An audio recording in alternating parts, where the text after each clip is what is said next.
Hello friends, welcome to வீட்டு சமையல். இன்றைக்கி நம்ம பார்க்க போகிற ரெசிபி என்ன அப்படின்னு பார்த்தீங்கன்னா கொண்டைக்கடலை இருக்குல்ல, சன்னான்னு சொல்லுவோம் இல்லையா, அதை வச்சு நம்ம குருமா செய்கிறது எப்படி அப்படின்னு பார்க்க போகிறோம். இது பார்த்தா பூரி அண்ட் சப்பாத்தி ரெண்டுத்துக்குமே செம்மையாக இருக்கும் அது. ஸோ இது எப்படி செய்கிறது அப்படின்னு நம்ம பார்க்க போகிறோம். அது ஃபஸ்ட்டு என்னென்ன தேவை அப்படின்னு பார்த்துடலாம். தேவையான பொருள் என்னென்னு பார்த்துறோம். அதுக்கு பார்த்தீங்கன்னா ஒரு 100 கிராம்லேருந்து இல்லை 150 கிராம் உங்களுக்கு எவ்வளோ தேவையோ அதை 3 மணி நேரத்துக்கு முன்னாடியே ஊற வச்சிடணும். ஊற வச்சுட்டு அப்புறம் பார்த்தீங்கன்னா குக்கரில் வச்சு ஒரு 4 விசில் வர அளவுக்கு வச்சு எடுத்து வச்சுருக்கேன் நான்.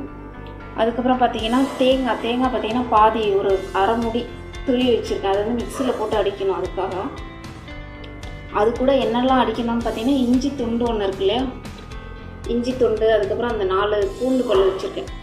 இது தேங்காய் 3த்தையும் சேர்த்து நல்லா அரைச்சிக்கணும் லைட்டாக தண்ணி விட்டு. அதுக்கப்புறம் தாளிக்கிறதுக்கு என்னென்ன அப்படின்னு பார்த்தீங்கன்னா எண்ணெய் தேவையான அளவு. அதுக்கப்புறம் பார்த்தீங்கன்னா அந்த பட்டை கிராம்பு இதெல்லாம் இருக்கு இல்லையா, இலை.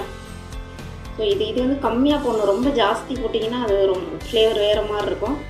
கம்மியாக போடுங்க லைட்டாக வாசத்துக்காக. அதுக்கப்புறம் வெங்காயம் பார்த்தீங்கன்னா ஒரு பெரிய வெங்காயம் அதை கட் பண்ணி வச்சுருக்கேன் இந்த மாதிரி.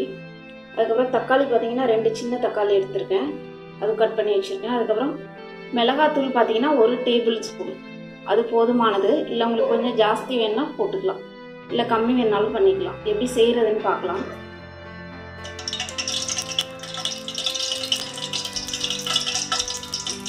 இப்போ கடாய் சூடு பண்ணிவிட்டு அதில் எண்ணெய் போட்டிருக்கேன். எண்ணெய் சூடாகிட்டுருக்கு.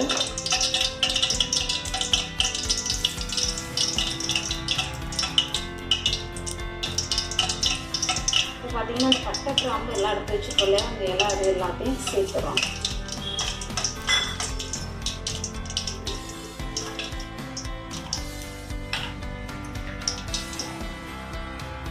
அது லைட்டாக பொரிஞ்சதுக்கப்புறம் பார்த்தீங்கன்னா வெங்காயம் கட் பண்ணி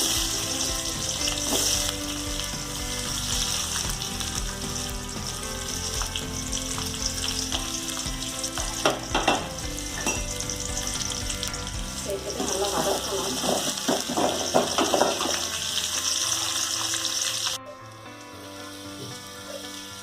இப்போ வெங்காயம் நல்லா வதங்கி வந்துருச்சு. இந்த ஸ்டேஜில் தக்காளி கட் பண்ணி வச்சுருக்கோம்ல அதையும் சேர்த்துறேன்.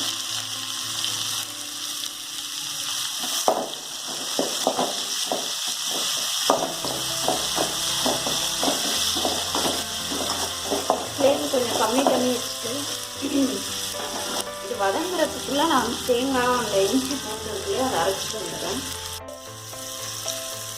இப்போ பார்த்தீங்கன்னா வெங்காயம் தக்காளி ரெண்டும் நல்லா வதங்கிட்டு அப்படியே பார்த்தீங்கன்னா கொஞ்சம் அப்படியே ஆயிலியாக வருது பாருங்க. இந்த மாதிரி வரப்போ தான் நம்ம தேங்காய் இஞ்சி பூண்டு எல்லாம் அரைச்சி வச்சுருக்கோம் இல்லையா, அங்கே அரைச்சி வச்சுருக்கேன். இதை சேர்க்க போகிறோம். அதோட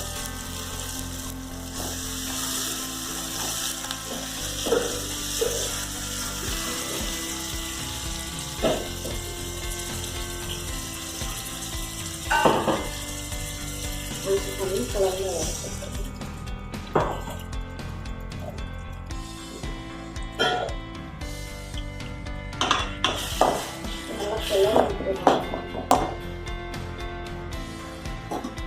கிளறி வச்சுட்டு இதில் பார்த்தீங்கன்னா இப்போ அந்த 1 டேபிள் ஸ்பூன் மிளகாத்தூள் எடுத்து வச்சுருக்கேன் சொன்னாலே அதையும் சேர்த்துறோம்.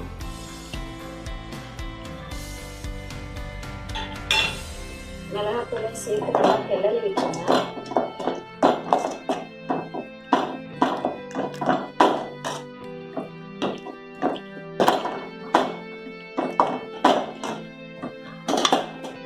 கிளறிட்டு இப்போ அதோட தேவையான அளவு தண்ணி சேர்க்க போகிறோம்.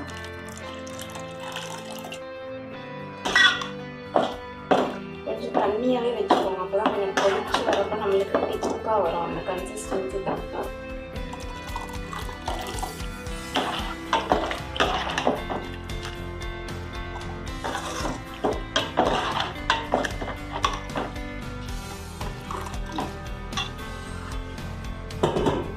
இப்போ இந்த வேக வச்சு வச்சுருக்கேன் இல்லையா கொண்டைக்கடலை, அதையும் சேர்க்க போகிறேன்.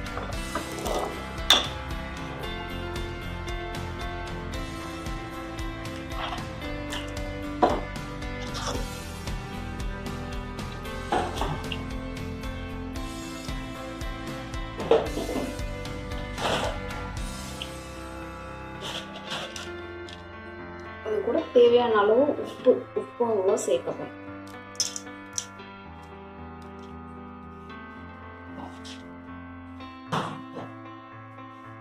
இது நல்லா ஒரு மீடியம் ஃப்ளேம்லேயே பார்த்தீங்கன்னா 4 to 5 minutes வந்து நல்லா கொதிக்க விட்டுடலாம்.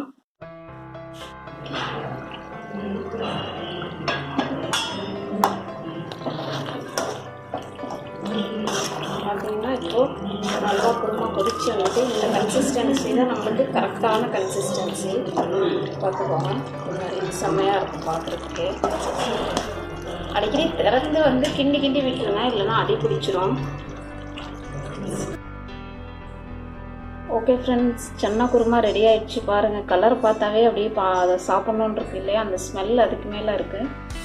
செம்ம டேஸ்ட்டாக இருக்கும் பாருங்கள். இன்றைக்கி எங்கள் வீட்டில் பூரி செஞ்சுருக்கோம். ஸோ பூரியோட வந்து சன்னா குருமா காம்பினேஷன் செம்மையாக இருக்கும். நீங்களும் ட்ரை பண்ணி பாருங்கள். பார்த்துட்டு எனக்கு கமெண்ட்ஸில் சொல்லுங்கள் எப்படி இருந்துச்சுன்ட்டு.